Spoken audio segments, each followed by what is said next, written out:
നമസ്കാരം. BMH doctor ചാറ്റിൻ്റെ ഏറ്റവും പുതിയ എപ്പിസോഡിലേക്ക് മാന്യ പ്രേക്ഷകർക്ക് സ്വാഗതം. നമുക്കറിയാം, മനുഷ്യരുടെ ജീവിതത്തിൽ ദൈനംദിന പ്രവർത്തനങ്ങളിൽ ആന്തരിക അവയവങ്ങൾക്കുള്ള പ്രാധാന്യം വളരെ വലുതാണ്. ഇതിലേതെങ്കിലും ഒരു അവയവം പണിമുടക്കിയാൽ അല്ലെങ്കിൽ തകരാറിലായി കഴിഞ്ഞാൽ ഒരുപക്ഷെ ഒരു മനുഷ്യൻ്റെ ജീവിതം വഴിമാറിപ്പോകാം. അതുമായി ബന്ധപ്പെട്ട വലിയൊരു പ്രാധാന്യമുള്ള വിഷയമാണ് ഇന്ന് നമ്മൾ ഒരു ഡോക്ടറുമായി നിങ്ങൾക്ക് മുമ്പിൽ പങ്കുവയ്ക്കുന്നത്. ഇന്ന് നമുക്കിപ്പോൾ ഉള്ളത് തൊടുപുഴ ബേബി മെമ്മോറിയൽ ഹോസ്പിറ്റലിലെ കൺസൾട്ടൻറ്റ് നെഫ്രോളജിസ്റ്റ് ഡോക്ടർ രഞ്ജിനി രാധാകൃഷ്ണനാണ്. വൃക്കകൾ തകരാറിലാകുമ്പോൾ ഡയാലിസിസ് ചികിത്സ തേടുന്ന പല രോഗികളെയും നാം കണ്ടിട്ടുണ്ട്, നമുക്കിടയിലും സമൂഹത്തിലുമെല്ലാം. ആ ഒരു രോഗികൾക്കുള്ള ഒരു അവബോധവും അവരുടെ ഉറ്റവർക്കും ഹോസ്പിറ്റൽ സംബന്ധമായി ജോലി ചെയ്യുന്നവർക്കും മറ്റ് പൊതുസമൂഹത്തിൽപ്പെട്ട എല്ലാവർക്കും ഉപകാരപ്രദമായ ഡയാലിസിസിനെ പറ്റിയുള്ള ഒരു എക്സ്ക്ലൂസീവ് എപ്പിസോഡാണ് നിങ്ങൾക്ക് മുമ്പിൽ ഞാൻ സ്വാഗതം ചെയ്യുന്നു. നമസ്കാരം, ഡോക്ടർ രഞ്ജിനി രാധാകൃഷ്ണൻ. നമസ്കാരം. ഇന്ന് സമൂഹത്തിൽ വളരെയധികം കൂടി വരുന്ന ഒരു പ്രവണത കാണുന്ന രോഗമാണ് കിഡ്നി ഫെയിലിയർ. ആ കിഡ്നി ഫെയിലിയറിൻ്റെ അവസാന ഘട്ടത്തിലാണോ ഡയാലിസിസ്? എന്താണ് വൃക്കരോഗവും ഡയാലിസിസും? സിംപ്ലി നമ്മുടെ പ്രേക്ഷകർക്ക് വേണ്ടിയിട്ട് ഒന്ന് പറയും. വൃക്കരോഗം അഥവാ കിഡ്നി ഡിസീസ്, അതിനെ നമുക്ക് വൃക്കകൾക്ക് സ്ട്രക്ചറിലും അവരുടെ ഫങ്ഷനിലും ഉണ്ടാവുന്ന മാറ്റങ്ങളാണ്.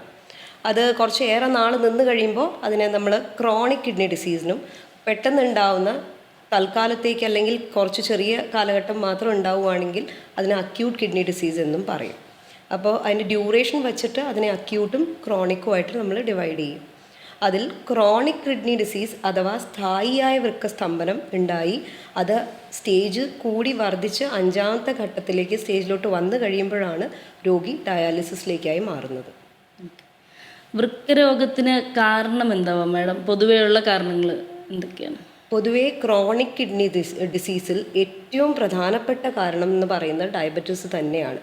നമ്മുടെ സമൂഹത്തിൽ ഡയബറ്റീസ് ആണ് ഏറ്റവും വലിയൊരു റീസൺ ക്രോണിക് കിഡ്നി ഡിസീസ് ഉണ്ടാവാൻ ഉള്ളത്. അതിലൊരു CKD പേഷ്യൻസ് എടുത്തു കഴിഞ്ഞാൽ തന്നെ ഒരു 35 to 40% രോഗികളും ഡയബറ്റീസ് മൂലം ക്രോണിക് കിഡ്നി ഡിസീസായി ഡയാലിസിസിലോട്ടായി പോകുന്നതാണ് കാണുന്നത്.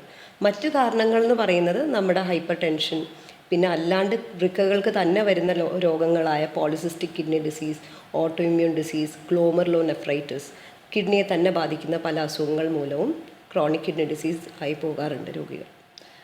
ഒരു 35%ഓളം കാരണം ഡയബറ്റീസ് ആണെന്ന് പറഞ്ഞു. പക്ഷേ നമ്മുടെ നാട്ടിൽ ഏറ്റവും കൂടുതലുള്ളൊരു ഡിസീസും ഡയബറ്റീസാണ്. അപ്പോൾ ആളുകൾ ഈ കിഡ്നി രോഗത്തെക്കുറിച്ചുള്ള അവബോധം കുറവായതുകൊണ്ടാണോ ഡയബറ്റീസിനെ എന്തോ ഒരു ചെറുതായി കാണുന്നൊരു പ്രവണത കാണുന്നുണ്ട്? അതെ, പൊതുസമൂഹത്തിൽ നമുക്ക് എസ്പെഷ്യലി കേരളത്തിൽ അല്ലെങ്കിൽ ഇന്ത്യയിൽ തന്നെ, അതിൽ പ്രത്യേകിച്ച് എടുത്ത് പറയേണ്ടത് കേരളം ഡയബറ്റീസ് ക്യാപിറ്റൽ എന്ന് തന്നെ വിശേഷിപ്പിക്കാവുന്ന ഒരു സ്ഥലമാണ്. ഒരുപാട് നമുക്ക് ഡയബറ്റീസ് രോഗികളുണ്ട്. പക്ഷെ പലപ്പോഴും രോഗികളിൽ അവർക്ക്, എനിക്ക് തോന്നുന്നു ഇപ്പോൾ പിന്നെയും കുറച്ചുകൂടി ബോധവൽക്കരണം കാരണം വന്ന് കിഡ്നി, വൃക്കകൾ, പ്രോട്ടീൻ ലീക്ക് കാര്യങ്ങൾ ചെക്ക് ചെയ്യണമെന്ന് പറയാറുണ്ട്. അല്ലെങ്കിൽ പൊതുവേ ഡയബറ്റീസിനെ വെറും ഒരു ലഘുവായ വലിയ ബുദ്ധിമുട്ടില്ല, ഷുഗർ മാത്രമേ ഉള്ളൂ, പറയത്തക്ക അസുഖം ഇല്ല എന്ന് കൺസിഡർ ചെയ്യുന്ന രോഗികളെയാണ് നമ്മൾ അധികവും കാണാറുള്ളത്. മേ ബി അത് ഡയബറ്റീസിൻ്റെ ആ ഒരു സീരിയസ്നെസ്, അതിൻ്റെ കോംപ്ലിക്കേഷൻ എന്തൊക്കെ വരാം എന്നുള്ളതിനെക്കുറിച്ച് വലിയ ധാരണയില്ലാത്തതാവാം പ്രോബ്ലം. അല്ലെങ്കിൽ ഡയബറ്റീസ് ഉണ്ട്, എന്തൊക്കെയോ മരുന്ന് അതിന് കഴിക്കുന്നുണ്ട്, പക്ഷെ അത് കൃത്യമായിട്ട് ഷുഗർ കൺട്രോൾ ആണോ, അതിൻ്റെ കോംപ്ലിക്കേഷൻസ് വരുന്നുണ്ടോ എന്നുള്ള കാര്യങ്ങൾ നോക്കാത്തതിൻ്റെ കുഴപ്പങ്ങളും ആകാം. സോ ഡ്യൂറേഷനും കൺട്രോളും ഏറ്റവും ഇമ്പോർട്ടൻ്റ് ആണ്.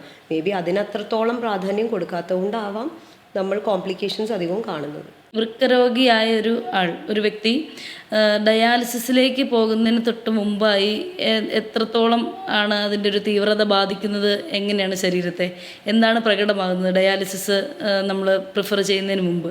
ക്രോണിക് കിഡ്നി ഡിസീസ് എന്ന് പറയുമ്പോൾ അതിനെ നമുക്ക് കിഡ്നിയുടെ പ്രോട്ടീൻ ലീക്ക് എത്രത്തോളം മൂത്രത്തിൽ പോകുന്നു, പിന്നെ കിഡ്നിയുടെ GFR എന്ന് പറയും, ക്രിയാറ്റിൻ വെച്ചിട്ട് നമ്മൾ കാൽക്കുലേറ്റ് ചെയ്യുന്ന ഗ്ലോമറുലാർ ഫിൽട്രേഷൻ റേറ്റ് ആണ്.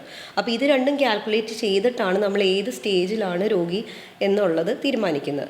അതിൽ ഒരു സ്റ്റേജ് 3 തൊട്ടേ പേഷ്യൻ്റ് ലക്ഷണങ്ങൾ വന്നു തുടങ്ങും. വളരെ ഏർലി സ്റ്റേജിലെല്ലാം ലക്ഷണങ്ങൾ എന്ന് പറയുന്നത് രാത്രി കാലങ്ങളിൽ ഒരുപാട് പ്രാവശ്യം മൂത്രം ഒഴിക്കാൻ എണീക്കുക, അളവിൽ കൂടുതൽ ചിലപ്പോൾ മൂത്രം പോവുക, അതിയായ ക്ഷീണം അനുഭവപ്പെടുക, അങ്ങനെയുള്ള ലക്ഷണങ്ങളായിരിക്കാം. കുറച്ചുകൂടി കഴിയും തോറും യൂറിയയും ക്രിയാറ്റിനും വർദ്ധിച്ചു വരും തോറും ശരീരത്ത് പിന്നെ ഛർദ്ദിക്കാൻ വരവ്, വിശപ്പില്ലായ്മ, അങ്ങനെയുള്ള ലക്ഷണങ്ങൾ കാണാറുണ്ട്. പിന്നെ കുറേയും കൂടി വർദ്ധിച്ചു വരുന്നവരും കാലിൽ നീര്, മുഖത്ത് നീര്, പിന്നെ ശ്വാസം മുട്ടൽ, അങ്ങനത്തെ ലക്ഷണങ്ങളെല്ലാം വരാറുണ്ട്. ഒരു രോഗി ഡയാലിസിസിലോട്ട് ആക്കണം അല്ലെങ്കിൽ തുടങ്ങണമെന്ന് തീരുമാനിക്കുന്ന നമ്മൾ രോഗലക്ഷണങ്ങൾ കണ്ടിട്ടും പിന്നെ ക്രിയാറ്റിൻ വാല്യൂസും എല്ലാം കൂടി ക്ലിനിക്കലി കോറിലേറ്റ് ചെയ്തിട്ടാണ്. യൂഷ്വലി ഒരു സ്റ്റേജ് 5 ആയി കഴിയുമ്പോഴത്തേക്കും നമ്മൾ രോഗിയോട് പറഞ്ഞു തുടങ്ങും ഡയാലിസിസിലോട്ട് ആയി പോകാൻ സാധ്യതയുണ്ട്, നമ്മൾ അതിന് പ്രിപ്പയർഡ് ആയിട്ട് ഇരിക്കണം എന്നുള്ളത്. വൃക്കകളുടെ തകരാറ് ബാധിച്ച് ഡയാലിസിസിലേക്ക് എത്തിപ്പെട്ട ഒരു പേഷ്യൻറ്റിന് തുടക്കത്തിൽ ഡയാലിസിസ് വേണ്ടി വരുമ്പോൾ എത്ര സൈക്കിൾ, അല്ലെങ്കിൽ ഓരോ വ്യക്തിയിലും അത് വ്യതിയാനപ്പെട്ടിരിക്കുമോ? എങ്ങനെയാണ് ഡയാലിസിസ് എത്ര എണ്ണം വരെ കൊടുക്കണം? സാധാരണഗതിയിൽ രോഗിക്ക് നമ്മൾ ഡയാലിസിസ് സ്റ്റാർട്ട് ചെയ്യുമ്പോൾ 2 ഡയാലിസിസ് ആഴ്ചയിൽ വെച്ചിട്ടാണ് സ്റ്റാർട്ട് ചെയ്യുക. വളരെ ചുരുക്കം രോഗികളിൽ നല്ല യൂറിൻ ഔട്ട്പുട്ട് ഉണ്ട്, വലിയ രോഗലക്ഷണങ്ങളില്ല എങ്കിൽ നമ്മൾ ചിലപ്പോൾ ആഴ്ചയിൽ 1 പറയും. പക്ഷെ ബഹുഭൂരിഭാഗം രോഗികളിലും ആഴ്ചയിൽ 2 ഡയാലിസിസ് വെച്ചിട്ട് സ്റ്റാർട്ട് ചെയ്യും. ചിലവരിൽ ഒരുപാട് ലക്ഷണങ്ങൾ കൂടുതലാണ്, നീര് കൂടുതൽ, ശ്വാസമുട്ടൽ കൂടുതൽ എങ്കിൽ നമ്മൾ ആഴ്ചയിൽ 3 പറയും. അപ്പോൾ നമ്മൾ യൂഷ്വലി 2 വെച്ച് സ്റ്റാർട്ട് ചെയ്യുന്നു, പിന്നീട് അത് ഫോളോ അപ്പ് ചെയ്ത് ചില രോഗികളിൽ ആഴ്ചയിൽ 3 ഡയാലിസിസ് ആണ് നമ്മൾ റെക്കമെൻഡ് ചെയ്യുന്നത്. ഡയാലിസിസ് എന്ന് പറയുന്ന പ്രോസസ്സ് കേട്ടിട്ടുണ്ട്, എന്നിരുന്നാലും ഒരു 2-3 മണിക്കൂറുകൾക്കൊക്കെ അപ്പുറം വേണ്ട ഒരു പ്രോസസ്സാണെന്ന് കേട്ടിട്ടുണ്ട്. എന്താണ് ഡയാലിസിസിൽ ചെയ്യുന്ന ഒരു പ്രോസസ്സ് മാഡം ശരീരത്തിൽ? ഓക്കെ, വൃക്ക തകരാറിലാവുമ്പോൾ നമ്മുടെ വൃക്കകൾ ശരീരത്ത് ചെയ്യുന്ന പല പ്രവർത്തനവും നടക്കുന്നില്ല. അതായത് നമ്മുടെ ശരീരത്തിൽ ഉണ്ടാകുന്ന പല വേസ്റ്റും പിന്നെ ഇലക്ട്രോലൈറ്റ്സും പിന്നെ യൂറിൻ ഫ്ലൂയിഡും എല്ലാം പുറത്തോട്ട് നമുക്ക് പുറന്തള്ളാൻ പറ്റുന്നില്ല. അപ്പോൾ ഇതെല്ലാം ശരീരത്തിൽ കെട്ടി നിന്നിട്ട് ആ ടോക്സിക് യുറീമിക് ടോക്സിൻസ് എന്ന് പറയും, ആ ഒരു ടോക്സിൻസ് കാരണമുള്ള ലക്ഷണങ്ങളാണ് ശരീരത്തിൽ കാണപ്പെടുന്നത്. അപ്പോൾ ഡയാലിസിസ് പ്രക്രിയയിലൂടെ നമ്മൾ ഈ ടോക്സിൻസിനെയും ഈ ഫ്ലൂയിഡിനെയും പുറത്തോട്ട് കളയാനാണ് ഒരു മെഷീൻ്റെ സഹായത്തോടുകൂടി ചെയ്യുന്നത്. അതിൽ പ്രധാനമായിട്ടും ഒരു നീഡിൽ വഴി പുറത്തോട്ട് ബ്ലഡ് എടുക്കുകയും ആ ബ്ലഡ് ഒരു ഫിൽറ്റർ, ഡയാലിസിസ് ഫിൽറ്റർ എന്ന് പറയും, ആ ഫിൽറ്ററിലൂടെ ബ്ലഡ് പാസ് ചെയ്യുകയും ചെയ്യും. ആ ഫിൽറ്ററിന് എതിർവശേ അതിൻ്റെ പുറമെ നമ്മുടെ ഡയാലിസിസ് ഫ്ലൂയിഡ് പോകുന്നുണ്ട്. അപ്പോൾ ഈ ഒരു ഡിഫ്യൂഷൻ വഴി ബ്ലഡിൻ്റെ അകത്തുള്ള ടോക്സിൻസ് ഡയാലിസിസ് ഫ്ലൂയിഡിലോട്ട് പോവുകയും ശരീരത്തിലുള്ള ടോക്സിൻസ് പുറന്തള്ളപ്പെടുകയും ചെയ്യാം. അതിൽ കുറേയൊക്കെ നമ്മുടെ ഫ്ലൂയിഡും റിമൂവ് ചെയ്യുന്നുണ്ട് നമ്മൾ. അപ്പോൾ ബേസിക്കലി ടോക്സിൻസും ഫ്ലൂയിഡും നമ്മളൊരു മെഷീൻ്റെ സഹായത്തോടു കൂടി പുറത്തേക്ക് തള്ളുന്നു. ബ്ലഡാണോ ആക്ച്വലി പുറന്തള്ളുന്നത്? നമ്മളൊരു ക്യാനുല വഴി ബ്ലഡാണ് പുറത്തേക്ക് എടുക്കുന്നത്. ആ ബ്ലഡ് നമ്മളൊരു ഫിൽറ്ററിലേക്ക് പാസ് ചെയ്യുന്നു. എന്നിട്ട് ആ ഫിൽറ്റർ നമ്മുടെ ഫിൽറ്ററിലുള്ള ബ്ലഡിന് ചുറ്റും ഡയാലിസിറ്റ് ഫ്ലൂയിഡ് എന്ന് പറഞ്ഞൊരു ഫ്ലൂയിഡ് ഉണ്ട്. അപ്പോൾ ഈ ബ്ലഡിലുള്ള ടോക്സിൻസ് എല്ലാം ഡിഫ്യൂസ് ചെയ്ത് ഫ്ലൂയിഡിലോട്ട് പോകും.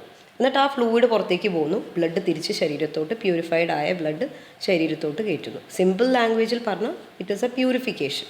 നമ്മൾ ഫിൽറ്റർ വഴി പാസ് ചെയ്തിട്ട് ബോഡിയിലേക്ക് തിരിച്ച് ആ ബ്ലഡ് കയറ്റുന്നു. അപ്പോൾ ഇതിൽ ടോക്സിൻസും റിമൂവ് ചെയ്യും, അതിൻ്റെ കൂട്ടത്തിൽ യൂറിൻ ഇല്ല പേഷ്യൻ്റ്. അപ്പോൾ ഫ്ലൂയിഡ് കൂടുതലാണ് ശരീരത്ത്. അപ്പോൾ ആ ഫ്ലൂയിഡ് റിമൂവൽ അൾട്രാ ഫിൽട്രേഷൻ എന്ന് പറയും, അതും നമ്മൾ റിമൂവ് ചെയ്യുന്നുണ്ട്. വേദനയുള്ളൊരു പ്രോസസ്സാണോ മാഡം ഡയാലിസിസ്? ഡയാലിസിസ് 2 രീതിയിൽ ഉള്ള ലൈക്ക് ആക്സസ് വഴിയാണ് നമ്മൾ ചെയ്യുന്നത്. അതിൽ അധികവും രോഗികളിൽ AV ഫിസ്റ്റുലയാണ് ഉള്ളത്. അപ്പോൾ AV ഫിസ്റ്റുല എന്ന് പറയുന്നത് ചെറിയ ഒരു ആർട്ടറിയും വെയിനും കൂടി യോജിപ്പിച്ച് വച്ചിട്ടുള്ള ഒരു ചെറിയൊരു ആക്സസ് സൈറ്റാണ്. നമ്മുടെ കയ്യിൽ ഒരു ഓപ്പറേഷൻ ചെയ്ത് ഒരു ആർട്ടറിയും ഒരു വെയിനും കൂടി യോജിപ്പിച്ച് നമ്മൾ ഡയാലിസിസിന് വേണ്ടി റെഡിയാക്കി വെച്ചിട്ടുള്ളൊരു ആക്സസ് ആണ്. അപ്പോൾ അതുവഴി നമ്മൾ ഒരു സൂചി, ഒരു 16 ഗേജ് അല്ലെങ്കിൽ 17 ഗേജ് ഉള്ള നീഡിൽ കയ്യിലോട്ട് കുത്തിയിട്ടാണ് നമ്മൾ ഡയാലിസിസ് ചെയ്യുന്നത്. അപ്പോൾ ഡെഫിനറ്റ്ലി പ്രിക്ക് ഉള്ളപ്പോൾ വേദന ഉണ്ടാവും. അപ്പോൾ അത് 2 നീഡിൽ നമ്മളകത്തോട്ട്, ഒരെണ്ണം പുറത്തേക്ക് ബ്ലഡ് എടുക്കാനോ ഒരെണ്ണം അകത്തോട്ട് കയറ്റാനോ, അപ്പോൾ 2 നീഡിൽ പങ്ക്ചർ ഒരു ഡയാലിസിസ് സമയത്ത് ഉണ്ടാകും. അപ്പോൾ നമുക്ക് വേണമെങ്കിൽ ഒരു ലോക്കൽ അനസ്തെറ്റിക് അപ്ലൈ ചെയ്യാം, പക്ഷേ അധികവും രോഗികളിൽ അത് ചെയ്യാറില്ല, ഡയറക്റ്റ്ലി ക്യാനുലേറ്റ് ചെയ്യുക ചെയ്യുന്നത്. അപ്പോൾ പെയിൻഫുൾ പ്രൊസീജിയർ ആണോ എന്ന് ചോദിച്ചാൽ ക്യാനുലേഷൻ സമയത്തുള്ള വേദന ഉണ്ടാവും. മിക്കവാറും പേഷ്യൻസ് പക്ഷേ യൂസ് ടു ആവും ആ പെയിനിന്. ഇനിയിപ്പോൾ ഇതല്ല ഡയാലിസിസ് കത്തീറ്ററാണ് ഉള്ളത് എങ്കിൽ പിന്നെ ആ കത്തീറ്റർ ഇടുന്ന സമയത്തുള്ള വേദനയേ ഉള്ളൂ. പിന്നീട് ആ കത്തീറ്റർ വഴി നമുക്ക് ഡയാലിസിസ് മെഷീനിലേക്ക് ഡയറക്റ്റ്ലി കണക്ട് ചെയ്യും. അത് എത്ര നാൾ വരെ ഉപയോഗിക്കാൻ പറ്റും കത്തീറ്റർ ആണെങ്കിൽ? ഡയാലിസിസ് കത്തീറ്റർ ആണെങ്കിൽ 2 വിധത്തിലുള്ളതാണ്. ടെമ്പററി കത്തീറ്റർ ഉണ്ട്, പെർമനൻറ്റ് കത്തീറ്റർ ഉണ്ട്. അതിൽ ടെമ്പററി കത്തീറ്റർ എന്ന് പറയുന്നത് നമുക്ക് ഒരുപാട് നാൾ ഉപയോഗിക്കാൻ പറ്റില്ല. മാസങ്ങൾ, അതായത് 1-2 മാസം, അതിൽ കൂടുതൽ അത് കൊണ്ടുപോകാൻ പറ്റില്ല. അതിൽ കൂടുതലായി കഴിഞ്ഞാൽ ഇൻഫെക്ഷൻ റിസ്ക് കൂടുതലാണ്, കത്തീറ്റർ ബ്ലോക്കും കോംപ്ലിക്കേഷൻസിനും ചാൻസ് കൂടുതലാണ്. പിന്നീട് പെർമനൻറ്റ് കത്തീറ്റർ എന്ന് പറഞ്ഞൊരു കത്തീറ്റർ ഉണ്ട്. അത് കുറച്ചുകൂടി നാളുകൾ, ചിലപ്പോൾ ഒരു 6 months to 1 year നമുക്ക് ഇടാൻ പറ്റും. ഒന്ന് ഡയാലിസിസിന് ഒരു വട്ടം ഒരു രോഗിയെ റെക്കമെൻഡ് ചെയ്ത് കഴിഞ്ഞാൽ പിന്നീട് എപ്പോഴേലും ഡയാലിസിസ് ചികിത്സ നിർത്തി സാധാ മരുന്നുകൾ കൊണ്ട് ജീവിക്കാൻ പറ്റുന്നൊരവസ്ഥയിലേക്ക് കൊണ്ടുവരാൻ സാധിക്കുമോ? വളരെ ചുരുക്കം ചില രോഗികളിൽ മാത്രമേ അങ്ങനെ കാണാറുള്ളൂ. അത് എന്ത് കാരണം കൊണ്ട് പേഷ്യൻ്റ് ക്രോണിക് കിഡ്നി ഡിസീസ് അല്ലെങ്കിൽ CKD പേഷ്യൻ്റ് എന്ത് കാരണം കൊണ്ട് വന്നു എന്നുള്ളത് അനുസരിച്ചിരിക്കും. ഇപ്പോൾ ലൈക്ക് ഒരു പേഷ്യൻ്റ് സ്നേക്ക് ബൈറ്റിന് ശേഷം നമുക്ക് പേഷ്യൻ്റിനൊരു കോർട്ടിക്കൽ നെക്രോസിസ് അല്ലെങ്കിൽ കിഡ്നിയിൽ ചില കോംപ്ലിക്കേഷൻസ് വന്നു, സ്നേക്ക് ബൈറ്റ് പാമ്പ് കടി കാരണം ഡയാലിസിസിലോട്ടായിപ്പോയി രോഗി. അങ്ങനെ ഒരു രോഗി കുറച്ചുകൂടി കഴിയുമ്പോൾ ചിലപ്പോൾ റിക്കവർ ചെയ്ത് വന്ന് കാണാറുണ്ട്. അപ്പോൾ ആ പേഷ്യൻറ്റിന് പാമ്പ് കടി മൂലമുണ്ടായ കോശങ്ങളുടെ ഡാമേജ് മറ്റു കോശങ്ങൾ ടേക്ക് ഓവർ ചെയ്ത് ഇമ്പ്രൂവായി വന്ന ഒരു അവസ്ഥ. പക്ഷേ പൊതുവേ ക്രോണിക് കിഡ്നി ഡിസീസ് ആയ ഒരു രോഗി കിഡ്നിക്ക് വന്ന അസുഖം മൂലം അല്ലെങ്കിൽ നമ്മുടെ ഡയബറ്റീസ് കാരണമുള്ള ഡാമേജ് ആണെങ്കിൽ ഇമ്പ്രൂവായി ഡയാലിസിസ് ഇല്ലാണ്ട് മുന്നോട്ട് പോകാൻ സാധ്യത വളരെ കുറവാണ്. മാഡം, പാമ്പ് കടിച്ചു എന്ന് പറഞ്ഞു, നമ്മൾ കേട്ടിട്ടുണ്ട് ഈ അണലി പോലുള്ള പാമ്പുകൾ കടിച്ചിട്ടുണ്ടെങ്കിൽ വൃക്കയാണ് ബാധിക്കുന്നത്. അപ്പം ഡയാലിസിസിലേക്ക് പോയാൽ അതിനൊരു റിക്കവറി ഉണ്ടാകുമോ? അത് നമുക്ക് ഈ വൈപ്പർ എന്ന് പറയും അണലി. അപ്പോൾ അണലിയുടെ വയറ്റിന് മേജറായിട്ട് ഹീമോടോക്സിക് ആണ്, പിന്നെ കിഡ്നിയെ നെഫ്രോടോക്സിസിറ്റി ഉണ്ടാക്കും. അപ്പോൾ അങ്ങനെയുള്ള ബൈറ്റിന് നമുക്ക് കിഡ്നിയുടെ ചില ഏരിയാസ് കോർട്ടിക്കൽ, അതായത് കിഡ്നിയുടെ മോൾ ഭാഗത്തുള്ള പുറമേയുള്ള ഏരിയാസിൽ കുറേ ഏരിയാസിൽ നെക്രോസിസ് സംഭവിച്ച് കുറച്ച് കോശങ്ങൾ നശിച്ചു പോകും. അത് കുറച്ച് ഏരിയ മാത്രമേ എഫക്റ്റഡ് ആയിട്ടുള്ളൂ എങ്കിൽ പേഷ്യൻ്റ് റിക്കവറായി വരാറുണ്ട്. പക്ഷെ അത് എല്ലാ രോഗികൾക്കും അങ്ങനെ ആവണം എന്നില്ല. പാർഷ്യൽ ഏരിയ മാത്രമേ എഫക്റ്റഡ് ഉള്ളൂ എങ്കിൽ പേഷ്യൻ്റ് റിക്കവറായി വരാറുണ്ട്. കംപ്ലീറ്റ് ആയിട്ട് കിഡ്നിയുടെ മേൽഭാഗം നമുക്ക് ഡാമേജ് സംഭവിച്ചിട്ടുണ്ടെങ്കിൽ റിക്കവറി ചാൻസസ് കുറവാണ്. ആഴ്ചയിൽ 2 അല്ലെങ്കിൽ 3 ദിവസമൊക്കെ ഡയാലിസിസ് പേഷ്യൻസ് ചെയ്യും എന്ന് പറഞ്ഞു. അപ്പോൾ അങ്ങനെയുള്ളപ്പോൾ അവരുടെ ഒരു ഡെയിലി ലൈഫിനെ അത് വളരെ കാര്യമായി ബാധിക്കുന്ന ഒരു അവസ്ഥയില്ലേ? കാരണം 3 ദിവസത്തിൽ ഡയാലിസിസായി ഹോസ്പിറ്റലിൽ സ്പെൻഡ് ചെയ്തു, അതിനുശേഷമുള്ള 4 ദിവസങ്ങൾ ജോലി, മറ്റ് ജീവിതത്തിലെ കാര്യങ്ങൾ എല്ലാം ഒരു സ്തംഭിച്ച് നിൽക്കുന്ന അവസ്ഥയിലേക്ക് വരുമോ? പേഷ്യൻ്റ് നോർമൽ ലൈഫ് സാധ്യമാണോ? പേഷ്യൻ്റ് ഡയാലിസിസ് ആഴ്ചയിൽ 2-3 എടുക്കുമ്പോൾ അതിൽ 4 hours ആണ് ഡയാലിസിസ് ഡ്യൂറേഷൻ. അപ്പോൾ അത് നോക്കിക്കഴിഞ്ഞാൽ ആഴ്ചയിൽ 3 എന്ന് പറയുന്ന രോഗി മൺഡേ, വെനസ്ഡേ, ഫ്രൈഡേ ആയിരിക്കും വന്നെടുക്കുന്നത്, അല്ലെങ്കിൽ ട്യൂസ്ഡേ, തേഴ്സ്ഡേ, സാറ്റർഡേ, ഇങ്ങനെ ഒരു ഷെഡ്യൂളായിരിക്കും യൂഷ്വലി കൊടുക്കുന്നത് നമ്മൾ. അപ്പോൾ 4 hours ഈ ഹോസ്പിറ്റലിൽ അവർ സ്പെൻഡ് ചെയ്യണം. അപ്പോൾ ചുരുക്കത്തിൽ നോക്കിക്കഴിഞ്ഞാൽ എവറി ഓൾട്ടർനേറ്റ് ഡേ അവർ ഹോസ്പിറ്റലിൽ വരണം. എന്നിരുന്നാലും നമുക്ക് 2 രീതിയിലുള്ള രോഗികളും ഉണ്ട്. തനിയെ വണ്ടി ഓടിച്ച് വന്ന് ഡയാലിസിസ് എടുത്ത് കുഴപ്പമൊന്നുമില്ലാതെ തനിയെ വണ്ടി ഓടിച്ച് പോകുന്ന രോഗികളുണ്ട്. ഇതുകൂടാതെ തീരെ വയ്യാത്ത രോഗികളുണ്ട്, കൂടെ ആരെങ്കിലും സഹായത്തിന് വരുന്നവരുണ്ട്, പ്രായമായ രോഗികളുണ്ട്. അപ്പോൾ ബാക്കിയുള്ള ടൈം അവർക്ക് നോർമൽ ലൈഫ് തന്നെ കുഴപ്പമില്ല, ലൈക്ക് അതിന് വേറെ റെസ്ട്രിക്ഷൻസോ കാര്യങ്ങളോ ഇല്ല. ഡയാലിസിസ് സമയത്ത് ഒരു 4 hours അവർ ഹോസ്പിറ്റലിൽ സ്പെൻഡ് ചെയ്യണം എന്നുള്ളതാണ്. പക്ഷെ അതിൽ പ്രാക്ടിക്കലി തിങ്കിങ് ഡിഫിക്കൽട്ടീസ് ഉണ്ട്. ഓൾട്ടർനേറ്റ് ഡേ വന്നം, കൂടെ ഒരാൾ എപ്പോഴും കൊണ്ടുവരാൻ വേണ്ടി വരും. അപ്പോൾ അങ്ങനത്തെ ഡിഫിക്കൽട്ടീസ് ഉണ്ട്. അപ്പോൾ ഡെഫിനറ്റ്ലി സോഷ്യൽ ലൈഫ് വളരെ ആംപേർഡ് ആവുന്ന ഒരു അവസ്ഥ തന്നെയാണ് ഇത്. തീർച്ചയായിട്ടും നമ്മുടെ കുടുംബമായാലും നമ്മളുടെ ആരോഗ്യ പ്രവർത്തകരായാലും സമൂഹമൊക്കെ ചേർത്ത് പിടിക്കേണ്ട ഒരു കാറ്റഗറിയാണല്ലേ ഡയാലിസിസ് രോഗികൾ. ഒരുപാട് കമ്പാഷൻ വേണ്ട ഒരു രോഗാവസ്ഥയാണ്. ബിക്കോസ് നമ്മൾ അങ്ങനത്തെ രോഗികൾ അവരുടെ ഡിഫിക്കൽട്ടീസ് ഒന്ന് ആലോചിച്ച് നോക്കിയാൽ മതി. ആഴ്ചയിൽ 3 ദിവസം ഹോസ്പിറ്റലിൽ സ്പെൻഡ് ചെയ്യുന്നു. ഒരു സെക്കൻഡ് ഹോം പോലെയാണ് പലർക്കും ഹോസ്പിറ്റലിൽ ഡയാലിസിസ് യൂണിറ്റ് എന്ന് പറയുന്നത്. അപ്പോൾ ഞങ്ങളാണെങ്കിലും അവരായിട്ട് ഇൻട്രാക്ട് ചെയ്യുമ്പോൾ they are like a family to us. അപ്പോൾ നമ്മൾ അവരോട് അത്രയും സ്നേഹത്തോടെ വേണം പെരുമാറാൻ, സോ ദാറ്റ് അവർക്കും ആ ഒരു ഇവിടെ വരുമ്പോൾ ഉള്ള ഫിയർ, അപ്രിഹെൻഷൻ, അവർക്കൊരു ഏലിനേറ്റഡ് ഫീലിംഗ് പോലും വരാതിരിക്കുന്നതാണ് എപ്പോഴും നമ്മളും നമ്മുടെ സൈഡിൽ നിന്നും വേണ്ടത്. അപ്പോൾ ഡെഫിനറ്റ്ലി അവരെ ചേർത്ത് പിടിക്കണം. അവർക്ക് കൂടുതൽ ലൈക്ക് സപ്പോർട്ട്, ഇമോഷണൽ സപ്പോർട്ടാണ് ഞാൻ ഉദ്ദേശിക്കുന്നത്. അതും പ്ലസ് ഫൈനാൻഷ്യൽ പല ആസ്പെക്ട്സും ഉണ്ട്, എങ്കിലും emotional support is very important. Many of them അവർക്ക് സ്ലീപ്പ് ഉണ്ടാവില്ല, വിശപ്പ് ഉണ്ടാവില്ല, ഒരുപാട് ഡിപ്രസ്ഡ് രോഗികളുണ്ട്.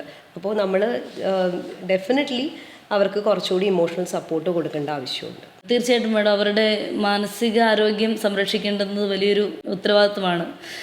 അതുപോലെ മാഡം, മറ്റൊരു കാര്യം സംശയമുള്ളത്, ഇതിൽ മരുന്നുകൾ ഒരുപാട് ഉപയോഗിക്കുന്ന ഒരു പ്രോസസ്സാണോ? ഒപ്പം തന്നെ ഡയാലിസിസ് ഈവൻ ഒരു ഇടയ്ക്ക് വെച്ചൊന്ന് നിന്ന് പോയാൽ 3 ദിവസം അല്ലെ 2 ദിവസം പറഞ്ഞ രോഗിക്ക് ആഴ്ചയിൽ അത് പൂർത്തിയാക്കാൻ സാധിക്കാത്തൊരു സാഹചര്യം വന്നാൽ ശരീരത്തിൻ്റെ റിയാക്ഷൻ എന്താണ്, റിസ്ക്, സാധ്യതകൾ?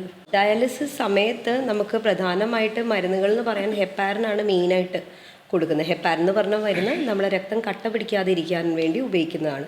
രക്തം നമ്മൾ പുറത്തോട്ട് എടുത്തിട്ട് ഫിൽറ്റർ വഴി പാസ് ചെയ്യുമ്പോൾ നാച്ചുറലി അത് ക്ലോട്ട് ആവാതെ ഇരിക്കാനുള്ള ഒരു മരുന്നും കൊടുക്കേണ്ടി വരും. അപ്പോൾ ആ ഒരു മരുന്നാണ് നമ്മൾ പ്രധാനമായിട്ട് ഉപയോഗിക്കുന്നത്. മറ്റ് മരുന്നുകൾ എന്ന് പറയുന്നത് നമ്മുടെ ഡയാലിസിസ് ഫ്ലൂയിഡ് ഉണ്ടാക്കാൻ വേണ്ടിയുള്ള മരുന്നുകളാണ്. അത് ആസിഡ്, ബൈകാർബണേറ്റ്, അങ്ങനെ പല സോഡിയം, പൊട്ടാഷ്യം അങ്ങനത്തെ ഘടകങ്ങളെല്ലാം അടങ്ങിയിട്ടുള്ള മറ്റ് സാധനങ്ങൾ.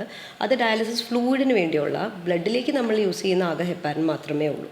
പിന്നീട് സലൈൻ കൊണ്ടുള്ള ഫ്ലഷ്, സലൈൻ എന്ന് പറയുന്നത് വെറും ഡ്രിപ്പ് എന്ന് പറയുന്നത് നമ്മുടെ നോർമൽ സലൈൻ, അതിൻ്റെ യൂസ് മാത്രമേ വരുന്നുള്ളൂ. വേറെ വലിയ മരുന്നുകളുടെ യൂസൊന്നും ഡയാലിസിസ് സമയത്തില്ല സാധാരണഗതിയിൽ. പക്ഷേ ചില രോഗികളിൽ നമ്മൾ അല്ലാണ്ടുള്ള മരുന്നുകൾ, ഇൻഫെക്ഷനോ എന്തെങ്കിലും ഉണ്ടെങ്കിൽ ആൻറ്റിബയോട്ടിക്സ് എല്ലാം നമ്മൾ ഡയാലിസിസ് സമയത്ത് കൊടുക്കും.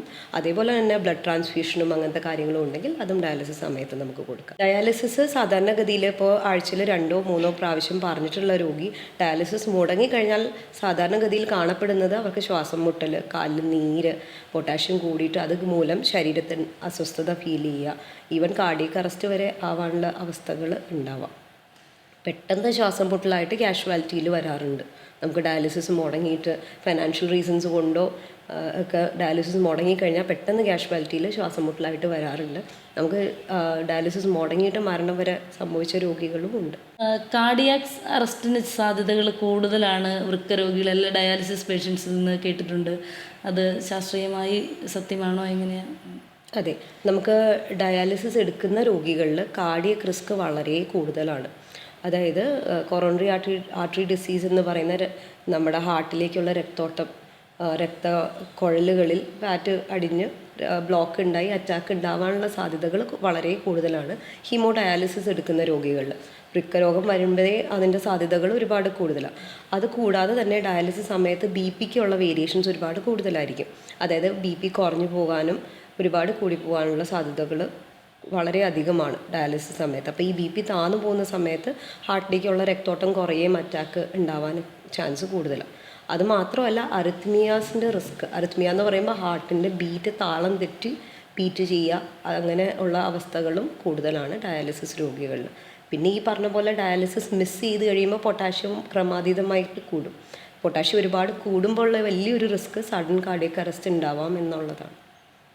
ഇതിൻ്റെ റിസ്കിൻ്റെ സാധ്യതകളെക്കുറിച്ച് പറഞ്ഞു. അപ്പോൾ തീർച്ചയായിട്ടും നമുക്ക് ഈ ഒരു രോഗാവസ്ഥയിൽ നിർഭാഗ്യവശാൽ പോകുന്ന രോഗികളോട് അവർക്ക് കൃത്യമായിട്ടുള്ളൊരു വ്യായാമക്രമവും അല്ലെങ്കിൽ ഒരു ആരോഗ്യശീലങ്ങളും സാധിച്ചു കൊടുത്താൽ അവർക്ക് കഴിയും വിധം ആരോഗ്യകരമായി പോകാനുള്ളൊരു നിർദ്ദേശങ്ങൾ എന്തൊക്കെയാണ് മേഡം? ഡയാലിസിസ് ആയിക്കഴിഞ്ഞാൽ പിന്നെ നമ്മൾ രോഗികളോട് പൊതുവേ പറയാനുള്ളത് നല്ല രീതിയിൽ ആഹാരം കഴിക്കണമെന്നുള്ളതാണ്. കാരണം ഓരോ ഡയാലിസിസ് കഴിയും തോറും പലപ്പോഴും പ്രോട്ടീൻ ലോസ് ഉണ്ടാവും. ഡയാലിസിസ് നമ്മൾ എടുക്കുമ്പോൾ ഹീമോഗ്ലോബിനൊക്കെ കുറഞ്ഞു പോകാൻ സാധ്യത, കൃത്യമായിട്ട് നന്നായിട്ട് ആഹാരം കഴിച്ചില്ല എങ്കിൽ. അപ്പോൾ അങ്ങനത്തെ രോഗികളിൽ ക്ഷീണവും ഒക്കെ കൂടുതലായിരിക്കും. അപ്പോൾ നമ്മൾ എന്ത് പറയും, അധികവും നല്ല രീതിയിൽ സാധാരണ രീതിയിലുള്ള ആഹാരങ്ങൾ കഴിക്കാൻ പറയും. പിന്നെ വിത്ത് ലിറ്റിൽ കോഷൻ, അതായത് നമ്മുടെ ഫ്രൂട്ട്സിൽ ഒരുപാട് പൊട്ടാഷ്യം അടങ്ങിയിട്ടുണ്ട്. അപ്പോൾ ഫ്രൂട്ട്സ് എല്ലാം കുറച്ച് റെസ്ട്രിക്റ്റ് ചെയ്ത് കഴിക്കാൻ പറയും. പിന്നെ പറ്റുന്ന രീതിയിൽ നന്നായിട്ട് ആഹാരം, പ്രോട്ടീൻ ഇൻടേക്ക് നന്നായിട്ട് എടുക്കാൻ തന്നെയാണ് പറയുന്നത്. ഡയാലിസിസിന് മുന്നേ ഒരുപാട് ഡയറ്റ് റെസ്ട്രിക്ഷൻസ് പറയാറുണ്ട് പേഷ്യൻസിനോട്, പ്രത്യേകിച്ച് പ്രോട്ടീൻ്റെ റെസ്ട്രിക്ഷൻ. പക്ഷേ ഡയാലിസിസിലോട്ട് ആയതിനു ശേഷം കുറച്ചുകൂടി ലിബറലാണ് നമ്മൾ, കുറച്ചുകൂടി നന്നായിട്ട് പ്രോട്ടീൻ കഴിക്കാനാണ് പറയുന്നത്. നമ്മുടെ വെയിറ്റ് ലോസ് ഉണ്ടാവാതെ വെയിറ്റ് മെയിൻറ്റെയിൻ ചെയ്യണം എന്നാണ് നമ്മൾ പറയുന്നത് ഡയാലിസിസ് ആയിക്കഴിഞ്ഞാൽ. നമ്മുടെ സമൂഹത്തിൽ കണ്ടുവരുന്ന ഒരു പ്രധാനപ്പെട്ട കാര്യമാണ് ഞാൻ ചോദിക്കുന്നത്. ഡയാലിസിസ് എടുക്കുന്ന രോഗികൾ മദ്യപാനം, പുകവലി തുടങ്ങിയ ശീലങ്ങളുള്ളവരാണെങ്കിൽ അത് ഒരു ഹൈ റിസ്ക് ഫാക്ടറാണോ? ഡെഫിനറ്റ്ലി ഒരു ഹൈ റിസ്ക് ആണ്. സ്മോക്കിംഗ് പ്രത്യേകിച്ച് എടുത്ത് പറയണം. സ്മോക്കിംഗ് ഉണ്ടെങ്കിൽ അല്ലെങ്കിൽ CKD പ്രോഗ്രഷന് റിസ്ക് കൂടുതലാണ്. Alcohol as such is not recommend. പല കിഡ്നി ഡിസീസിൻ്റെ പ്രോഗ്രഷനും അത് രണ്ടും റിസ്ക് ഫാക്ടറാണ്. പോരാത്തതിന് ക്യാൻസർ പോലെയുള്ള അസുഖങ്ങളുടെ റിസ്ക്കും ഒരുപാട് കൂടും നമ്മളിതെല്ലാം ചെയ്യുന്നുണ്ടെങ്കിൽ. യൂസ് ചെയ്യുന്നുണ്ടെങ്കിൽ. അതുകൂടാതെ ഹാർട്ടിൻ്റെ അസുഖങ്ങൾ അല്ലെങ്കിൽ CKD പേഷ്യൻസ് എന്ന് പറയുമ്പോൾ നമുക്ക് അറ്റാക്ക് വരാനുള്ള റിസ്ക് നേരത്തെ പറഞ്ഞ പോലെ തന്നെ കൂടുതലാണ്. അതിൻ്റെ കൂട്ടത്തിൽ സ്മോക്കിങ്ങും ആൽക്കഹോളും കൂടി ഉണ്ടെങ്കിൽ ആഡഡ് റിസ്ക് ഫാക്ടറാണ്. അപ്പോൾ ഡെഫിനറ്റ്ലി വരാനുള്ള സാധ്യത ഒരുപാട് കൂടുതലാണ്. വൃക്ക തകരാറിനായി ഡയാലിസിസിലെത്തിയ ഒരു രോഗി നിർഭാഗ്യവശാൽ ജീവിതകാലം മുഴുവൻ അവരുടെ ജീവിതയാത്രയ്ക്കൊപ്പമുള്ള ഒരു കാര്യമായി മാറി ഡയാലിസിസ് ചികിത്സ. തീർച്ചയായിട്ടും വലിയ ബുദ്ധിമുട്ടുള്ള കാര്യമാണ്. എത്രത്തോളം അപ്പോൾ ഈ ട്രാൻസ്പ്ലാന്റേഷൻ, വൃക്ക മാറ്റിവെക്കൽ സർജറി എത്രത്തോളം നമ്മുടെ നാട്ടിൽ സാധാരണമായി, അതിൻ്റെ സാധ്യതകൾ എന്തൊക്കെയാണ്, അല്ലെങ്കിൽ അതിൻ്റെ തടസ്സങ്ങൾ എന്തൊക്കെയാണ് ചെയ്യുന്നതിലേക്കായി ഒരു രോഗി ഫേസ് ചെയ്യുന്നത്? നമുക്ക് ക്രോണിക് കിഡ്നി ഡിസീസ് സ്റ്റേജ് 5ൻ്റെ ഏറ്റവും ബെസ്റ്റ് ട്രീറ്റ്മെൻറ്റ് എന്ന് പറയുന്നത് ഡെഫിനറ്റ്ലി കിഡ്നി ട്രാൻസ്പ്ലാന്റ് തന്നെയാണ്. നമുക്കൊരു രോഗിക്ക് നല്ലൊരു ഫാമിലിയിൽ തന്നെ റിലേറ്റഡ് ആയിട്ടുള്ള ഒരു ഡോണർ, മാച്ചിങ് ഡോണർ ഉണ്ട് എങ്കിൽ പലപ്പോഴും നമുക്ക് വേണമെങ്കിൽ ഡയാലിസിസിലേക്കായി പോകുന്നതിന് മുമ്പ് തന്നെ ട്രാൻസ്പ്ലാന്റിനെ കുറിച്ച് ചിന്തിച്ച് തുടങ്ങാം. അല്ലെങ്കിൽ പ്രീഎംപ്റ്റീവ് ട്രാൻസ്പ്ലാന്റ് എന്ന് പറയും. അതായത് even before dialysis is started നമുക്ക് വേണമെങ്കിൽ ട്രാൻസ്പ്ലാന്റിലേക്ക് പോകാം. അപ്പോൾ transplant is definitely A better option. പലപ്പോഴും അതിലേക്ക് നമുക്ക് പല രോഗികൾക്കും എത്തിപ്പെടാൻ പറ്റാത്തതിൻ്റെ മേജർ റീസൺ ഫൈനാൻഷ്യലാണ്. സെക്കൻഡ്ലി നമുക്ക് ഫാമിലിയിൽ റിലേറ്റഡ് ഡോണേഴ്സ് ഉണ്ടാവില്ല, മാച്ചിങ് ഡോണേഴ്സ് കിട്ടാനില്ല, അങ്ങനത്തെ ഡിഫിക്കൽട്ടിയാണ്. പിന്നെ ഇതിനൊരു നല്ല പരിഹാരം എന്ന് പറയുന്നത് ഡിസീസ് ഡോണർ ട്രാൻസ്പ്ലാന്റാണ്. നമ്മുടെ സമൂഹത്തിൽ ഡിസീസ് ഡോണർ ട്രാൻസ്പ്ലാന്റ് എന്ന് പറയുന്ന അത്ര അങ്ങോട്ട് സക്സസ്ഫുള്ളി റണ്ണിങ് പ്രോഗ്രാം അല്ല. അത് നല്ല സക്സസ്ഫുള്ളി റണ്ണിങ് ആയിരുന്നെങ്കിൽ പല രോഗികൾക്കും അതൊരു ആശ്വാസമായേനെ. അപ്പം തീർച്ചയായിട്ടും നമുക്ക് ഈ മേഡം പറഞ്ഞ അടുത്ത ക്ലോസ് റിലേറ്റീവ്സിൻ്റെ ആണ് ഏറ്റവും ക്രോസ് മാച്ചിങ് ചെയ്യുന്ന വൃക്കകളെന്ന്. അപ്പോൾ അതിനവർ വില്ലിങ് ആയാൽ തന്നെ ഭയപ്പെടുത്തുന്ന ഒരു കാര്യം മേ ബി നമുക്ക് 2 വൃക്കകളിൽ ഒരെണ്ണം ഒരാൾക്ക് കൊടുത്തു, ഒരെണ്ണം കൊണ്ട് നമുക്ക് ജീവിക്കാൻ ആരോഗ്യപൂർവ്വം സാധിക്കുമോ, അല്ലെങ്കിൽ നോർമൽ ലൈഫ് രണ്ടാൾക്കും, സ്വീകരിക്കുന്ന ആൾക്കും ദാതാവിനും പറ്റുമോ എന്നുള്ളൊരു സംശയം കൊണ്ടാവാം ചിലപ്പോഴൊന്നും നടക്കാത്തത്. അതിലെ മെഡിക്കൽ വശമൊന്ന് നിർദ്ദേശിക്കുമോ? നമുക്ക് യൂഷ്വലി നമ്മൾ ഒരു ഡോണറിനെ സെലക്ട് ചെയ്യുന്നത് എല്ലാം തറോ വർക്കപ്പിന് ശേഷമാണ്. അവ donors are very healthy people. നമ്മൾ ഡയബറ്റിസ് ഉണ്ടോ, ഈവൻ പ്രീ ഡയബറ്റിസ് ഉണ്ടോ എന്നുള്ള കാര്യവും സ്ക്രീൻ ചെയ്ത് എല്ലാ വശങ്ങളും എല്ലാ സ്പെഷ്യാലിറ്റീസിൻ്റെയും ഇവാലുവേഷന് ശേഷമാണ് നമ്മളൊരു ഡോണറിനെ സെലക്ട് ചെയ്യുന്നത്. അപ്പോൾ യൂഷ്വലി നമുക്ക് ഒരു ഡോണറിന് സാധാരണഗതിയിൽ വലിയ റിസ്ക് ഒന്നുമില്ല. നമുക്ക് സാധാരണ മനുഷ്യന് 2 കിഡ്നിയിൽ 1 കിഡ്നി പോയാലും ജീവിക്കാൻ യാതൊരു ബുദ്ധിമുട്ടുമില്ല. പക്ഷേ നമ്മൾ ഡോണർ ഒരു ഫോളോ അപ്പ് വെച്ചാൽ നന്നായിരിക്കും. ലൈക്ക് വൺസ് എ ഇയർ ഒരു ഫോളോ അപ്പ്, ഒരു കിഡ്നി ഫങ്ഷൻ ടെസ്റ്റും യൂറിൻ്റെ ടെസ്റ്റും നോക്കി ഒരു നെഫ്രോളജിസ്റ്റിനെ ഒന്ന് ഫോളോ അപ്പ് ചെയ്യണം എന്നുള്ളത് ഇമ്പോർട്ടൻ്റാണ്. പക്ഷെ അത്ര സ്ട്രിക്ട്ലി അത് ഫോളോ ചെയ്യപ്പെടാറില്ല. എങ്കിലും ഡോണറിന് വലിയ റിസ്ക് ഇല്ല. 2 കിഡ്നിയിൽ 1 കിഡ്നി കൊടുത്തു എന്ന് വെച്ചാൽ നമുക്ക് ലൈഫിൽ വലിയൊരു മാറ്റം വരാറില്ല.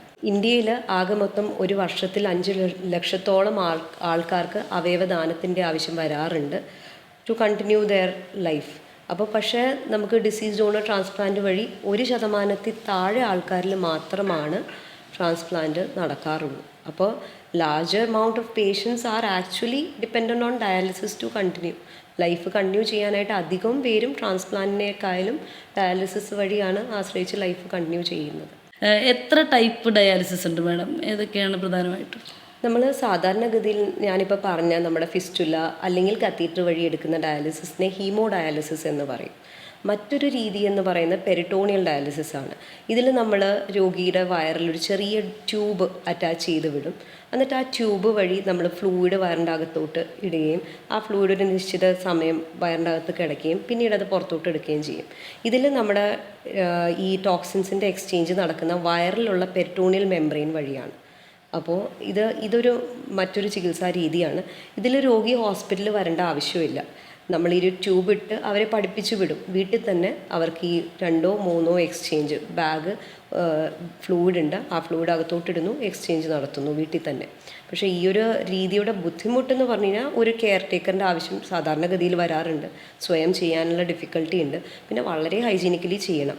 അപ്പോൾ അതിന് നല്ല സ്റ്റെറൈൽ പ്രിക്കോഷൻസിൽ ചെയ്യുകയും ചെയ്തില്ല എങ്കിൽ ചിലപ്പോൾ വൈറൽ ഇൻഫെക്ഷൻസ് ആയിട്ട് രോഗി തിരിച്ചു വരാറുണ്ട്. ഡയാലിസിസ് എടുക്കുന്ന രോഗികൾക്ക് ആഹാരക്രമം മാഡം സൂചിപ്പിച്ചിരുന്നു, മാനസിക പിന്തുണ പറഞ്ഞിരുന്നു. അതുപോലെ തന്നെ നമുക്ക് അവർക്ക് ഡെയിലിയിലുള്ള വ്യായാമം എങ്ങനെ മെയിൻറ്റെയിൻ ചെയ്യാം, എങ്ങനെ നടത്താം?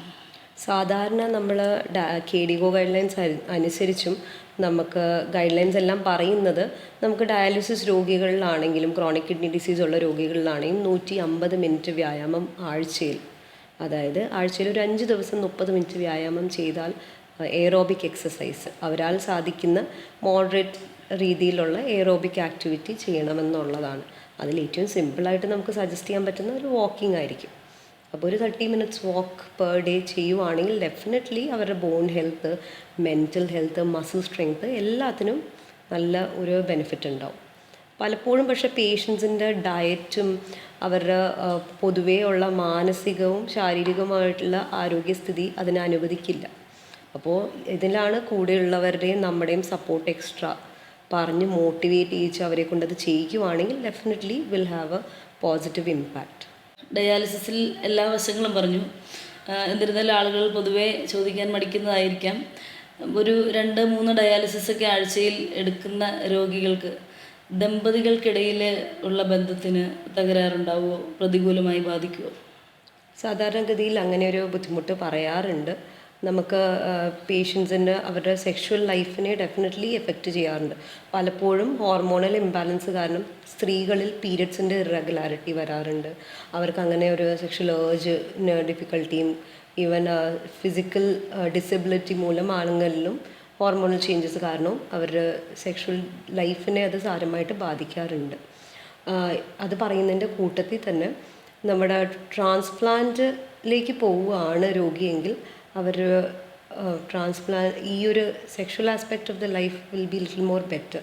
കുറച്ചുകൂടി ഇൻഫെർട്ടിലിറ്റി ഉള്ള രോഗികളിൽ because of the hormonal changes, ഈ ഒരു CKD ആയി കഴിയുമ്പോൾ ഉള്ള ഡിഫിക്കൽട്ടീസ്, അങ്ങനെയുള്ള രോഗികളിൽ ട്രാൻസ്പ്ലാന്റിന് ശേഷം പ്രഗ്നൻ്റ് ആയ സ്ത്രീകൾ വളരെ കോമൺ ആണ്. അപ്പോൾ പ്രഗ്നൻസിയും അതെല്ലാം can be planned after kidney transplant. ഡയാലിസിസിലേക്ക് ഒരു രോഗി എപ്പോൾ കടന്നു കഴിഞ്ഞാൽ കുറേ കാര്യങ്ങൾ നമുക്ക് ആരോഗ്യപരമായി മെഡിക്കൽ സപ്പോർട്ടോടെ നിന്നാലും കുറേ അധികം കാര്യങ്ങൾ കോംപ്രമൈസ് ചെയ്യേണ്ട ഒരു അവസ്ഥയുണ്ടല്ലേ. അപ്പോൾ തീർച്ചയായിട്ടും നമുക്ക് ചെയ്യാൻ പറ്റുന്ന, എനിക്ക് തോന്നുന്നു, വൃക്ക രോഗങ്ങൾ വരാതിരിക്കാനാണ് ആളുകൾ കൂടുതൽ ശ്രദ്ധിക്കേണ്ടതെന്ന്. എന്താണ് നമുക്കൊരു ഹെൽത്തി ലിവിങ്, വൃക്ക സംരക്ഷിച്ചുകൊണ്ട് തന്നെ നമ്മളൊരു ഉത്തരവാദിത്വം എടുത്തൊരു മനുഷ്യൻ ജീവിക്കുകയാണെങ്കിൽ ഉപദേശിക്കാവുന്ന കാര്യങ്ങൾ എന്തൊക്കെയാണ്? അതിൽ ഏറ്റവും പ്രധാനപ്പെട്ട കാരണം വൃക്ക രോഗത്തിന് നമ്മുടെ നാട്ടിൽ കാണപ്പെടുന്ന ഡയബറ്റീസാണ്. അപ്പോൾ ഏറ്റവും ആദ്യത്തെ റെക്കമെൻഡേഷൻ ഡയബറ്റിസ് രോഗികൾ അവരുടെ രോഗാവസ്ഥയെ വളരെ ലഘുവായി കാണാതെ ഷുഗറിനെ നല്ല സ്ട്രിക്റ്റായിട്ട് കൺട്രോൾ ചെയ്യുകയും റെഗുലർ ടൈമിൽ ഐ ചെക്കപ്പും കിഡ്നി ചെക്കപ്പിനും പ്രാധാന്യം നൽകിക്കൊണ്ട് ഉള്ള അതിനൊരു ഇമ്പോർട്ടൻസ് കൊടുക്കാനും നമ്മൾ ശ്രദ്ധിക്കണം.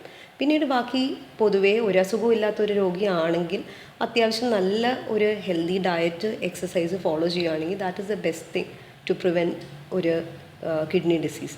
മറ്റ് അസുഖങ്ങളെ പറയുന്ന പോലെ തന്നെ kidney disease is also a lifestyle disease. അപ്പം നല്ലൊരു ലൈഫ് സ്റ്റൈലാണ് നമ്മൾ ഫോളോ ചെയ്യുന്നത്, ഇൻക്ലൂഡിങ് അവർ ഡയറ്റ്, എക്സസൈസ്, സ്ലീപ്പ്. ഇത് 3 കറക്റ്റ് ആണെങ്കിൽ കിഡ്നി ഡിസീസ് വരാതിരിക്കാൻ നമുക്ക് ഡെഫിനറ്റ്ലി ഇതാണ് ഏറ്റവും പ്രധാനമായിട്ട് ചെയ്യാൻ പറ്റുന്നത്. പിന്നീട് ഒരു word over the counter medicines, നമ്മളിപ്പോൾ വേദന സംഹാരികൾ അല്ലാണ്ട് ഡോക്ടറുടെ നിർദ്ദേശം ഇല്ലാതെ വാങ്ങുന്ന മെഡിസിൻസ്, അതെല്ലാം അങ്ങനെ കഴിക്കാതിരിക്കുക എന്നതും വളരെ പ്രധാനപ്പെട്ട ഒരു കാര്യമാണ്. അപ്പോൾ മെയിനായിട്ട് വൃക്ക രോഗം വരാതിരിക്കാൻ ഈ കാര്യങ്ങളൊക്കെയാണ് ശ്രദ്ധിക്കേണ്ടത്. മരുന്നുകളുടെ കാര്യം സൂചിപ്പിച്ചുകൊണ്ട് പറയണം, നമുക്ക് വേദന സംഹാരികൾ തുടങ്ങിയ സാധാരണയായി കഴിക്കുന്ന മരുന്നുകൾ ഒരളവിൽ കൂടുതൽ നമ്മൾ സ്ഥിരമായി കഴിക്കുകയാണെങ്കിലുള്ള വൃക്കരോഗങ്ങളുടെ സാധ്യത എത്രത്തോളമാണ്? അതിൽ പല മരുന്നുകളിലെയും നമ്മളൊരു പ്രിസ്ക്രിപ്ഷൻ ഇല്ലാതെ വേദന സംഹാരികൾ പോലെയുള്ള മരുന്ന് ഓവർ ദ കൗണ്ടർ ചുമ്മാ നമുക്ക് വേദന വരുമ്പോൾ വാങ്ങിച്ച് കഴിച്ചു കഴിഞ്ഞാൽ ഡെഫിനറ്റ്ലി വൃക്ക തകരാറിലാവാനുള്ള സാധ്യത കൂടുതലാണ്. അത് പ്രത്യേകിച്ചും ഇപ്പോൾ അണ്ടർലൈങ് ഒരു ഡയബറ്റിസും ഹൈപ്പർ ടെൻഷനും ഉള്ള ഒരു രോഗിയാണ് ഇങ്ങനെ ചെയ്യുന്നതെങ്കിൽ റിസ്ക് ഒരുപാട് കൂടുതലാണ്. ചെറിയൊരു പ്രോട്ടീൻ ലീക്ക് അല്ലെങ്കിൽ ചെറിയൊരു ഏർലി ചേഞ്ച് ഓഫ് ഡയബറ്റിക് നെഫ്രോപ്പത്തി ഉണ്ടെങ്കിൽ അത് ഇങ്ങനെ വേദനയുടെ മരുന്നും കൂടി കഴിച്ചു കഴിയുമ്പോൾ അത് ഫാസ്റ്റായിട്ട് പ്രോഗ്രസ് ചെയ്യും. അപ്പോൾ അതുകൊണ്ട് ഏതൊരു രോഗിയും വേദന സംഹാരികൾ ഒരു ഡോക്ടറുടെ പ്രിസ്ക്രിപ്ഷനോ നിർദ്ദേശമോ ഇല്ലാതെ കഴിക്കാതിരിക്കുന്നതാണ് ഏറ്റവും നല്ലത്. ബിഫോർ കൺക്ലൂഡിങ് ഞാൻ എന്താ പറയാൻ ഉദ്ദേശിക്കുന്നതെന്ന് വെച്ച് കഴിഞ്ഞാൽ, നമ്മുടെ ഡയാലിസിസ് പേഷ്യൻസ് എപ്പോഴും ഒരു നെഗ്ലക്റ്റഡ് ഗ്രൂപ്പാണ്. സമൂഹത്തിലും അതെ, പലപ്പോഴും വീട്ടിൽ തന്നെ അവരൊരു ബേർഡനാണ് for the caretaker also. അപ്പോൾ അവരെ നമുക്ക് എപ്പോഴും നമ്മുടെ സമൂഹത്തിൻ്റെ ഒരു ഭാഗമായി അവരുടെ അപ്ലിഫ്റ്റ്മെൻറ്റ് വേണ്ടി, പിന്നെ അവർക്കൊരു മെൻറ്റൽ ആൻഡ് ഇമോഷണൽ സപ്പോർട്ടിന് വേണ്ടി എന്തെങ്കിലും ചെയ്യാൻ പറ്റിയാൽ definitely that would be better. ഒരു മെയിൻ സ്ട്രീമിൻ്റെ ഭാഗമായിട്ട് അവരെയും കൂടി ഒന്ന് ഉൾപ്പെടുത്താൻ പറ്റിയാൽ. ഇപ്പോൾ ഡയാലിസിസ് രോഗിയാണ്, പലപ്പോഴും ഇപ്പോൾ ഈ പറഞ്ഞ പോലെ 4 മണിക്കൂർ ഇവിടെ വന്ന് ഡയാലിസിസ് എടുത്തിട്ട് പോകണം. അപ്പോൾ ലൈഫിൽ ജോലിയെയും ബാധിക്കുന്ന ഒരു കാര്യമാണ്. അപ്പോൾ ആ ഒരു നമുക്ക് അഡ്ജസ്റ്റിംഗ് ഒരു സൊസൈറ്റി ആണെങ്കിൽ അത് മനസ്സിലാക്കിക്കൊണ്ട് അവരുടെ ജോലി ടൈമിങ്സിൽ ഒരു അഡ്ജസ്റ്റ്മെൻറ്റ് കൊടുത്താൽ definitely that would be so much better. Financially also mentally also എന്തൊരു വലിയ സപ്പോർട്ടായിരിക്കും ആ പേഷ്യൻറ്റിന്. അപ്പോൾ I think they should be people should be all the general public, നമ്മളെല്ലാവരും കുറച്ചുകൂടി അവെയർ ആവണം ഡയാലിസിസ് രോഗിയെക്കുറിച്ച്. പലപ്പോഴും ഡയാലിസിസ് എന്ന് പറയുന്നത് എന്താണെന്നും എത്ര മണിക്കൂറാണിത്, ഇത് ഇങ്ങനെ ഒരു ഗ്രൂപ്പ് ഓഫ് ആൾക്കാർ ഇങ്ങനെ ഡയാലിസിസ് ചെയ്ത് ജീവിക്കുന്നവരാണ് എന്നുള്ളതും നമ്മൾ മനസ്സിലാക്കാതെ പോകുന്നു. പക്ഷെ അവരെയും കൂടി മനസ്സിലാക്കി സൊസൈറ്റിയിൽ അവരും ഉണ്ട്, അവർക്കും അപ്ലിഫ്റ്റ്മെൻറ്റ് വേണ്ടി എന്തെങ്കിലും നമുക്ക് ചെയ്യാൻ പറ്റുക. I think that would be the best thing for their emotional support and to keep them as a part of the society, of the normal social life. That would be really good. പലപ്പോഴും ഈ പറഞ്ഞ പോലെ social ലൈഫിൽ നിന്ന് തന്നെ cut off ആയിട്ട് നിൽക്കുന്ന ആൾക്കാരാണ് ഈ ഡയാലിസിസ് രോഗികൾ. അപ്പോൾ കഴിഞ്ഞ പ്രാവശ്യം നമ്മുടെ ഓണം സെലിബ്രേഷന് നമ്മൾ എന്ത് ചെയ്തു, നമ്മുടെ സിഇഒനോട് പറഞ്ഞിട്ട് അവർക്ക് എല്ലാവർക്കും ഒരു ഗ്ലാസ് പായസം കുടിപ്പിച്ചു. അപ്പോൾ പിന്നെ പൂക്കള മത്സരത്തിനും അവർ നമ്മുടെ കൂടെ വന്ന് നിന്ന് ടീം ഡയാലിസിസ് എന്ന് പറഞ്ഞത് അവരെയും കൂടി ഉൾപ്പെടുത്തിയിട്ടുള്ളായിരുന്നു. ഒരു കാര്യം കൂടി എനിക്ക് എടുത്തു പറയാനുള്ളത്, കഴിഞ്ഞ പ്രാവശ്യത്തെ ഓണം സെലിബ്രേഷന് നമ്മുടെ പൂക്കൾ നമുക്ക് കൊണ്ടെത്തുന്ന നമ്മുടെ കൂട്ടത്തിലുള്ള ഒരു ഡയാലിസിസ് രോഗിയായിരുന്നു. അപ്പോൾ ഇൻ BMH ഒരു 100% ഒരു കാര്യം എനിക്ക് പറയാനുണ്ട്. നമ്മുടെ ഡയാലിസിസ് യൂണിറ്റ് എന്ന് പറയുന്ന ഒരു ബ്രോക്കൺ ഡിപ്പാർട്ട്മെൻറ്റ് അല്ലെങ്കിൽ ഒരു സ്കാറ്റേഡ് ഡിപ്പാർട്ട്മെൻ്റ് അല്ല. ഡയാലിസിസ് യൂണിറ്റ് എന്ന് പറയുന്നത് ഞങ്ങളുടെ ഡയാലിസിസ് ടെക്നീഷ്യനും നഴ്സസ്മാരും ഞാനും എല്ലാവരും ഉൾപ്പെടുന്ന ആ ഒരു ടീമിൽ ഈ പേഷ്യൻസ് എന്ന് പറയുന്നത് ഞങ്ങൾക്കൊരു ഫാമിലി പോലെ തന്നെയാണ്. അതിൽ ഏതൊരു രോഗിയോട് സംസാരിച്ചാലും നിങ്ങൾക്കത് മനസ്സിലാവും that all of them are really happy and they will be more than happy to tell everyone also that അവരിവിടെ സ്പെൻഡ് ചെയ്യുന്ന 4 hours നമ്മൾ അവർക്കൊരു ഫാമിലി മെമ്പറിന് കൊടുക്കുന്ന സപ്പോർട്ട് ഇമോഷണലി കൊടുക്കുന്നുണ്ട്. So they are kind of really happy when they come and do dialysis here for 4 hours. അപ്പോൾ ഈ പറഞ്ഞ പോലെ തന്നെ ബാക്കിയുള്ള സെലിബ്രേഷൻസിലും ഇനിയുള്ള ഹോസ്പിറ്റൽ ആക്ടിവിറ്റീസിലും അവർക്കും കൂടി ഒരു റോൾ ഉണ്ടാവട്ടെ, അല്ലെങ്കിൽ അവരും കൂടി ഒന്ന് പാട്ടാവട്ടെ എന്ന് ആശംസിക്കുന്നു. ഡയാലിസിസിനെ പറ്റിയും വൃക്കരോഗത്തെ പറ്റിയുമുള്ള അറിവിലേക്കപ്പുറം അല്പം ഒരു വൈകാരികത നിറഞ്ഞ രീതിയിലാണ് നമ്മൾ അവസാനിപ്പിക്കുന്നത്. തീർച്ചയായിട്ടും ഒരു ഉൾബോധമാണ് സഹജീവികളെ ചേർത്ത് പിടിക്കാൻ. മാഡം ഞങ്ങൾക്കായി തന്ന വിലപ്പെട്ട സമയത്തിന് നന്ദി. ഒരുപാട് ആളുകൾക്ക് ഇത് തീർച്ചയായും ഉപകാരപ്പെടും. നന്ദി, നമസ്കാരം. ഇന്ന് നമ്മുടെ സമൂഹത്തിൽ ജീവിക്കുന്നവരിൽ പലരും അനുഭവിക്കുന്ന ഒരു വലിയ ബുദ്ധിമുട്ട് തന്നെയാണ് വൃക്കരോഗവും. ഒപ്പം അതിനുള്ള പരിഹാര നടപടിയാണ് ഡയാലിസിസിൻ്റെ ചികിത്സാ വശങ്ങളെപ്പറ്റി ഡോക്ടർ രഞ്ജിനി വളരെ കാര്യമായി തന്നെ നമുക്ക് പറഞ്ഞു തന്നു. വൃക്ക രോഗബാധിതരായി ഡയാലിസിസിലൂടെ കടന്നു പോകുന്ന രോഗികൾക്ക് ചികിത്സയ്ക്കപ്പുറം അവരുടെ പ്രിയപ്പെട്ടവരും ബന്ധുക്കളും എല്ലാവരും, ആരോഗ്യ പ്രവർത്തകരാണെങ്കിലും പൊതുസമൂഹമാണെങ്കിലും ചേർത്ത് പിടിക്കേണ്ട, അവർക്ക് മാനസിക പിന്തുണ നൽകേണ്ടതിൻ്റെ പ്രാധാന്യം ഡോക്ടർ വളരെ ഗൗരവമായി തന്നെ നമുക്ക് മനസ്സിലാക്കി തന്നു. തീർച്ചയായിട്ടും ആ ഒരു ധാർമ്മിക ബോധം എല്ലാവരും സൂക്ഷിക്കേണ്ടതാണ്. നമ്മളുടെ ചുറ്റുമുള്ള രോഗബാധിതരായിട്ടുള്ള ആളുകളെ നമുക്ക് നമ്മോടൊപ്പം ചേർത്ത് നിർത്താം. ഏറെ ഉപകാരപ്രദമായ മറ്റൊരു എപ്പിസോഡുമായി കാണും വരെ this is Arya boss signing off.